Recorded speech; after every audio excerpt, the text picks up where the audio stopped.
Olá pessoal, espero encontrá-los bem, né? Nessa segunda parte do nosso vídeo, a gente vai retomar aqui o estudo das formas de estado, agora falando das modalidades de estados compostos ou complexos. Inicialmente eu tinha falado para vocês que o estado composto ou complexo é aquele quando há mais de uma modalidade, há mais de um centro de produção de norma jurídica, há mais de um centro de exercício de poder político. Essa é a ideia do estado composto ou complexo. Porém, como eu tinha falado para vocês, existem, né, sob essa alcunha de composto ou complexo, alguns entes que sequer configuram o estado. A pluralidade é tão grande que eles não formam um único estado, mas sim uma associação de estados. Então a gente começa aqui o nosso estudo analisando algumas associações de estados, né, estados compostos ou complexos, para depois a gente adentrar, né, no estudo de algumas modalidades de um único estado mesmo, que se encaixa nessa modalidade de estado composto ou complexo, ok? Então vamos lá. Primeira das associações compostas ou complexas é a união pessoal.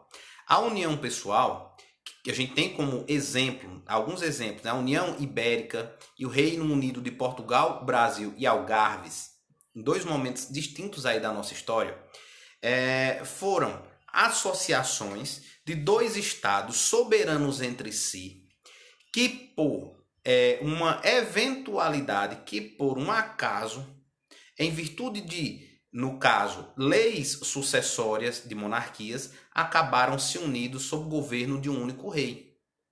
O que é que aconteceu na União Ibérica, por exemplo? Na União Ibérica, um indivíduo chamado Filipe, ao mesmo tempo ele se tornou rei da Espanha, ele era rei da Espanha, e ao mesmo tempo ele acabou se tornando rei de Portugal, em virtude, né, de uma coincidência na sucessão de uma regra política de Portugal. Como vocês devem saber, as monarquias europeias, elas tinham sempre ou muitas vezes parentesco entre elas. Então era comum, como aconteceu nesse caso, que o rei português e o rei espanhóis, o rei espanhol, rei inglês, enfim, que esses reis tivessem parentesco entre si. E foi o que aconteceu nesse momento da história. O que aconteceu? Portugal tinha um rei, o rei Dom Sebastião. Esse rei, ainda muito jovem, ele foi participar de uma cruzada, aqueles processos de cruzada, para conquistar territórios para a Igreja Católica no Oriente Médio. E nesse processo de cruzada, ele acabou no norte da Europa, no norte da África, perdão, ele acabou desaparecendo. O corpo dele nunca foi encontrado, presumiram a morte dele. Esse indivíduo, o Dom Sebastião, ele não deixou herdeiros descendentes, ele não deixou descendentes. Ele ainda era muito jovem, e por ser muito jovem, ele não tinha filhos. Ele não deixou filhos. Com a morte dele, a sucessão, o seu trono passou para um tio seu, que inclusive era um indivíduo, né, do alto escalão da Igreja Católica. Só que, por ser membro da Igreja Católica, ser um sacerdote, obviamente que ele também não tinha descendentes. Quando esse tio dele falece sem deixar descendentes, na linha sucessória, na lei portuguesa, pela linha de sucessão, o próximo parente dessa linha de sucessão, coincidentemente, era um sobrinho próximo, que era o rei Filipe da Espanha. Então, de repente, o rei, que já era rei da Espanha, o Filipe, ele acaba recebendo o trono dos portugueses. E ela acaba, ao mesmo tempo, se tornando rei de Portugal e rei da Espanha. Isso se inaugurou a união pessoal. A união pessoal, ela acontece, né, nas monarquias em virtude das leis de sucessão ou em virtude de casamentos também. Havendo um casamento de um indivíduo que se torna rei, imagine, a filha de um rei da França casa com um nobre alemão, só que aquele nobre alemão se torna rei da Alemanha, e ao mesmo tempo o rei francês falece, não deixa nenhum herdeiro, apenas a sua filha. Quem vai assumir o trono vai ser esse alemão. Então alemão ao mesmo tempo que se torna rei da Alemanha, ele acaba, em virtude desse casamento da lei de sucessão, se tornando rei da França. Só dando um exemplo, né? Isso não aconteceu na história da Alemanha e França, mas só para dar um exemplo a vocês, ok? Voltando aqui para a história. A união pessoal, ela tende a ser temporária. Por que tende a ser temporária?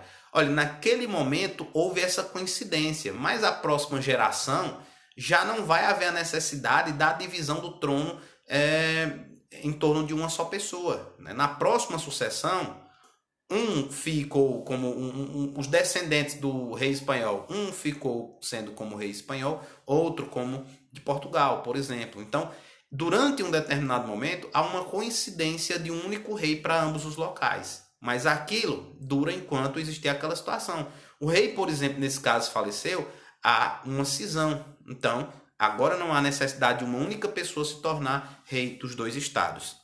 Outra coisa, outra característica importante. Na união pessoal, ambos os países eles continuam completamente independentes entre si, não formam um único estado. A União Ibérica não foi um único estado. A União Ibérica foi uma união entre Espanha e Portugal, sendo que Espanha continuou sendo um estado soberano e Portugal continuou sendo outro estado soberano. A união pessoal foi a entidade complexa, ou composta de estados que se criou. Mas não é um novo estado. A União Ibérica não foi um novo estado formado. Não.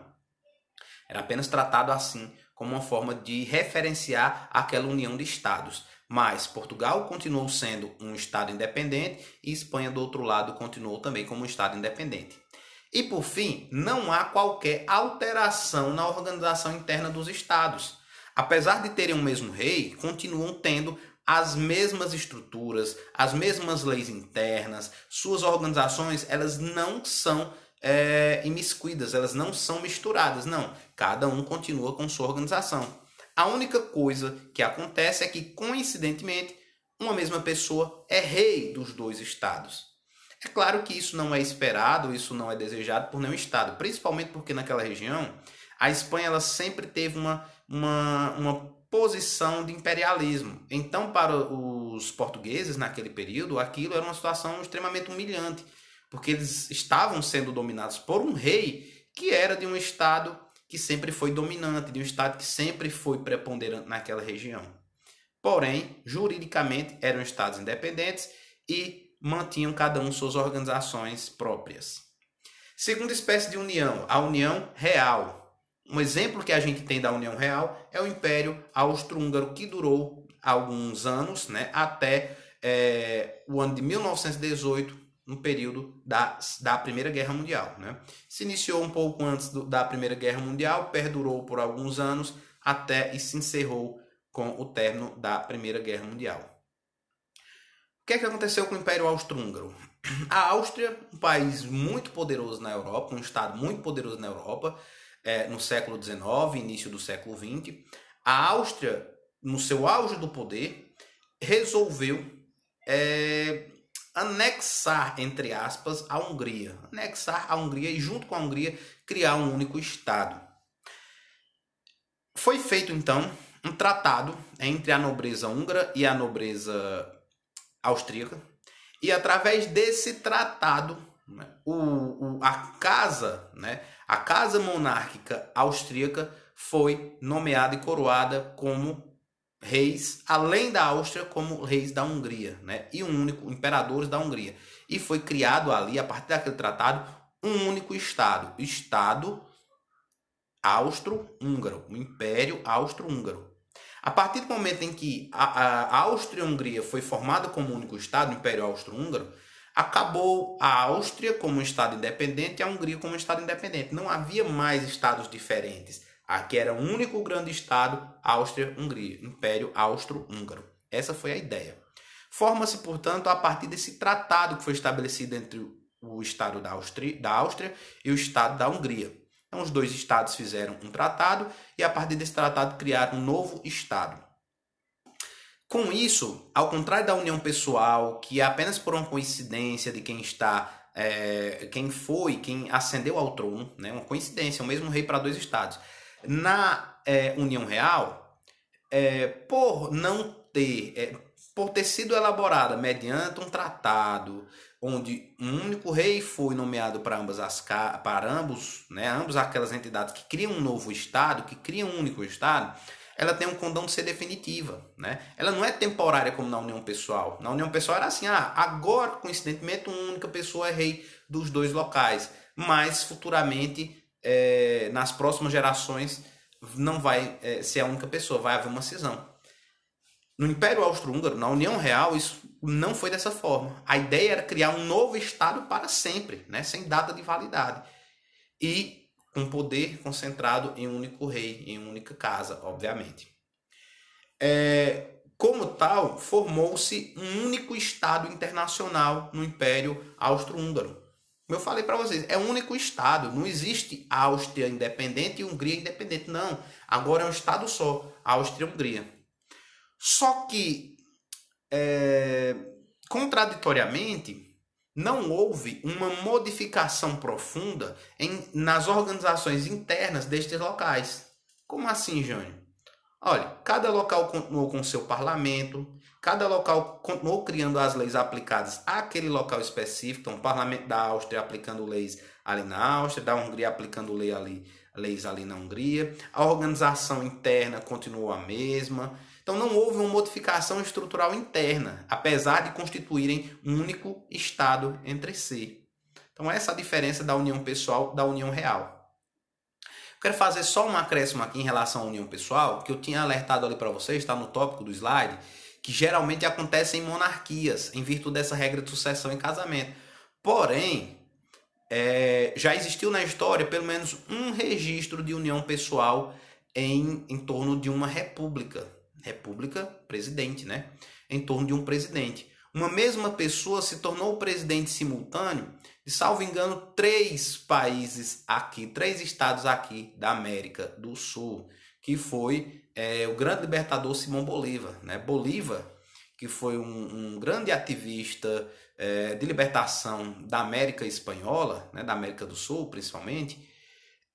Então, Bolívar, depois de conseguirem, né, dos revolucionários conseguirem um processo de dependência das colônias espanholas aqui na América, começou-se um processo de formação dos estados que a gente conhece hoje, como Chile, Venezuela, Equador, dentre outros, e ele conseguiu, ao mesmo tempo, coincidentemente, ser eleito presidente de 3 estados, salvo engano aqui. Qualquer coisa, depois eu corrijo. Mas, salvo engano, Venezuela, Equador e Bolívia. Então, ao mesmo tempo, ele se tornou presidente desses 3 países. Mas, assim, não foi que ele concorreu às eleições tudo ao mesmo tempo. Não, foram paulatinas. Então, ele concorreu às eleições num lugar, teve eleições em outro desses estados. Como ele também era uma figura popular, ele foi candidato, ele foi escolhido. Enfim, e ele acabou em 3 locais se tornando ao mesmo tempo presidente. Cada estado daquele continuou sendo independente entre si, mas coincidentemente tinham o mesmo presidente. Óbvio que isso hoje em dia é inimaginável, né? A vida, os trabalhos políticos de um presidente, a necessidade de trabalho numa complexidade estatal que a gente vive hoje, com certeza, obviamente, não seria possível uma pessoa ser presidente de mais de um estado ao mesmo tempo e ainda conseguir, né, governar de uma maneira adequada.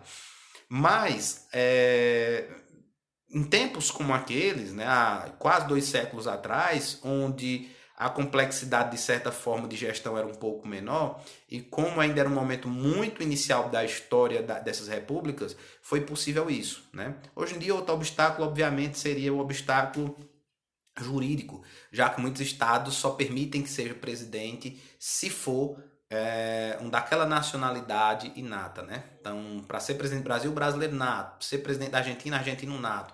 Enfim, com certeza seria um obstáculo, mas só para refletir, né, sobre o que já aconteceu na nossa história também, na nossa história aqui da América Latina, e que foi uma situação bem curiosa do ponto de vista da ciência política. Ok? Então vamos prosseguir aqui para estudar as demais modalidades de estados compostos ou complexos. A união pessoal anteriormente não formou um único estado composto ou complexo, a gente viu isso. Foi uma associação de estados propriamente dita. Já a união real, sim, houve a formação de um único Estado composto ou complexo, onde esse Estado composto ou complexo criou-se um único Estado, mas internamente cada um continuava com sua autonomia de gestão. Terceiro, a união por incorporação. 2 exemplos: o Reino Unido, hoje em dia da Grã-Bretanha, e a União das Repúblicas Socialistas Soviéticas. Tanto o Reino Unido como a União Soviética apresentam uma forma composta de Estado bem complexa, bem detalhada do ponto de vista de sua formação, da sua divisão de funções políticas. O Reino Unido da Grã-Bretanha e Irlanda, o nome do Estado oficial é esse. É composto pela Inglaterra, composto pela Escócia, composto pelo País de Gales, composto pela Irlanda do Norte, e outros departamentos ainda fazem parte da Grã-Bretanha, outros territórios espalhados pelo globo. E a gente fala Inglaterra, a gente fala Escócia, a gente fala Irlanda, País de Gales. Só, gente, que Inglaterra, Escócia, Irlanda do Norte, País de Gales não são isoladamente estados soberanos. Não são. São regiões que fazem parte de um único estado soberano, que é a Grã-Bretanha. A Grã-Bretanha é o estado soberano. Inglaterra é uma região dentro da Grã-Bretanha. Escócia é uma outra região dentro da Grã-Bretanha. Irlanda do Norte e País de Gales. São regiões dentro de um único estado soberano, que é o Reino Unido da Grã-Bretanha e Irlanda. Então, muito cuidado com isso. E a situação lá, a estrutura política é extremamente complexa, como eu falei. A capital do Reino Unido da Grã-Bretanha é Londres, que também é a capital da Inglaterra. A Inglaterra é uma região, vou fazer um mal comparativo, só para a gente entender de forma mais fácil. Não é exatamente dessa forma, mas só para entender. É como se a Inglaterra, no Brasil, como se fosse região sudeste. É como Escócia fosse região nordeste. É como se sul fosse região do País de Gales. Só para fazer um comparativo. Só que lá, cada região dessa tem o seu próprio parlamento e o seu próprio primeiro-ministro. Coisa que aqui a gente não tem, né? Região nordeste, norte é só para fins geográficos, estatísticos. Mas lá, cada região dessa tem seu parlamento, tem seu primeiro-ministro. Então existe um parlamento em Londres, que funciona como parlamento de Londres e parlamento geral ao mesmo tempo, parlamento britânico. O primeiro-ministro da Inglaterra é claro que é o mesmo primeiro-ministro da Grã-Bretanha. Lá na Escócia tem o parlamento escocês e o primeiro-ministro escocês, que são responsáveis por criar leis específicas para a Escócia, além de obedecer às leis gerais da Grã-Bretanha, e governar na perspectiva da Escócia, além de, claro, ter que obedecer o governo geral da Grã-Bretanha. Da mesma forma em Gales, da mesma forma em Irlanda do Norte. Então, dessa forma que é configurado lá. Sem falar que cada área dessa, como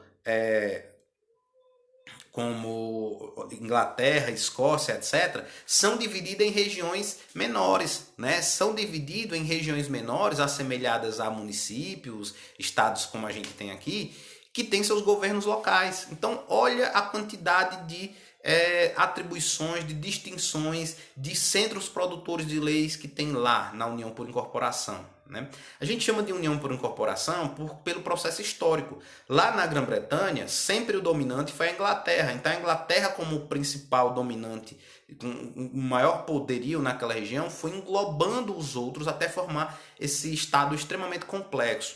Da mesma forma na União Soviética. Na União Soviética, a Rússia é quem começou esse processo, começou o processo com a Revolução Socialista, instaurou o socialismo nos seus moldes lá naquela região, e depois resolveu expandir o socialismo pelo mundo.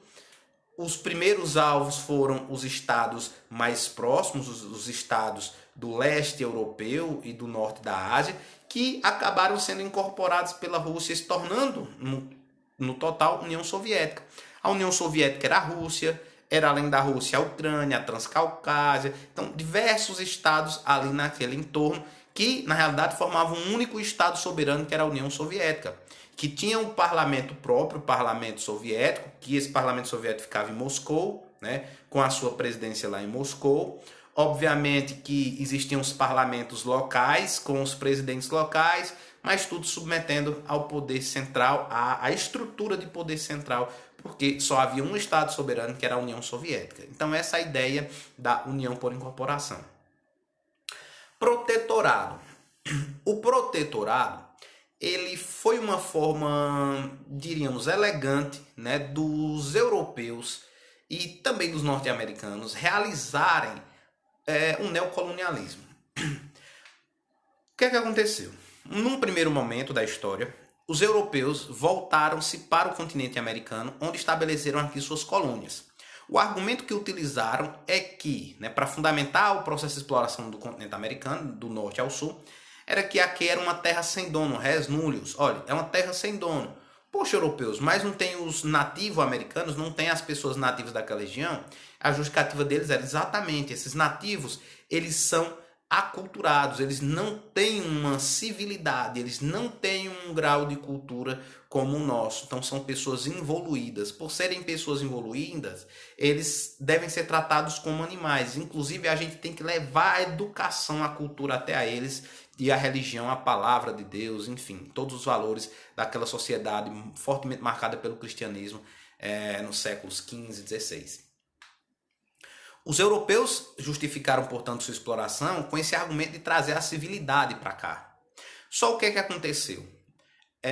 A partir de 200 para 300 anos depois, a partir do século XVIII, 1700 e por aí vai, os estados americanos começaram, final de 1700, início de 1800, a decretar sua independência e começaram a expurgar os europeus aqui dessa região.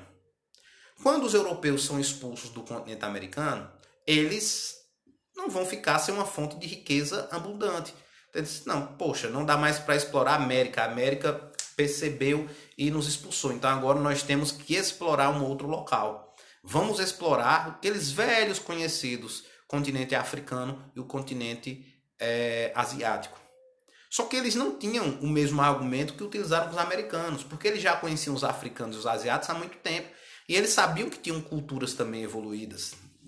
Evoluídas entre aspas, né, gente? Isso é um critério muito complicado você dizer que é uma cultura evoluída ou não. Mas, enfim, eles sabiam que já tinham culturas milenares, estados milenares, e eles não podiam simplesmente dizer que iam trazer cultura para esses locais. Então eles mudaram o argumento. O argumento deles foi o protetorado. O que era o protetorado? Eles chegaram para essas regiões e disseram, olha, tudo bem, vocês são estados antigos, conhecidos há muito tempo, só que vocês precisam de proteção, porque vocês não são desenvolvidos da mesma forma que a gente. Nós temos canhões, nós temos armas, vocês não têm, vocês lutam com lanças, espadas, etc. Vocês precisam de uma proteção. E nós vamos proteger vocês. Então vamos criar um protetorado. É uma parceria em que eu, Estado protetor, fico na proteção sua, vou colocar exércitos meus, vou colocar marinha minha no seu entorno para lhe proteger. Em troca, eu quero exclusividade econômica. Então, exclusividade de exploração econômica é minha. Só que esse argumento, gente, é meio que aquele argumento que o miliciano, o mafioso traz para vender o seu produto de segurança. O que é que um mafioso, o que é que um miliciano faz para vender o produto de segurança para a população? Diz o seguinte, ó, eu vim aqui, eu cobro uma taxa de tanto para te proteger. Nada vai te acontecer se tu pagar essa taxa. Agora, se você não pagar, eu mesmo venho aqui e te arrebento, eu mesmo venho aqui e destruo o teu estabelecimento. Então, é mais ou menos dessa forma. É uma forma elegante, né, de você assaltar outra pessoa. Olha, eu estou aqui te protegendo, mas se você não aceitar minha proteção, eu que vou te atacar. Então, o protetorado ele aconteceu sob esses termos. As populações locais que não tinham a mesma evolução tecnológica militar que os europeus acabaram tendo que se submeter a isso. Consequentemente, perderam completamente a sua soberania. Por quê? Porque na medida que o Estado protetor ele ocupa aquele local, é ele quem decide os rumos, tanto internos como externos, daquele Estado protegido. Essa é a ideia do protetorado, né? E assim foi na Ásia, assim foi na África. Os Estados Unidos também fizeram isso em alguns locais do Pacífico, inclusive o Havaí. O Havaí era um estado soberano, né? Uma realeza existia uma realeza histórica naquele local. Só que com a chegada dos norte-americanos e a instituição do protetorado, obviamente que eles perderam completo a simbologia do rei, eles perderam toda a sua independência e no final de contas, das contas, eles foram incorporados ao território americano como um novo estado. No final das contas, acabaram aquela situação de colônia, mera colônia, e se transformaram num estado norte-americano, fazendo parte daquele grande país. Então, isso aí foi o que aconteceu lá, né? O protetorado, então, ele serviu como uma justificativa para essa exploração dos estados europeus e os Estados Unidos também, nessa fase do neocolonialismo, né, que iniciou-se no século XIX, 1800, e foi até depois da Segunda Guerra Mundial. Inclusive, foi um dos grandes motivos para a Primeira e para a Segunda Guerra Mundial, ok? Então é isso. A gente vai parar por aqui, que o vídeo já está um pouco extenso. No próximo vídeo, a gente vai falar sobre confederação e federação para encerrar as formas do Estado, ok? Então é isso. Forte abraço e até já!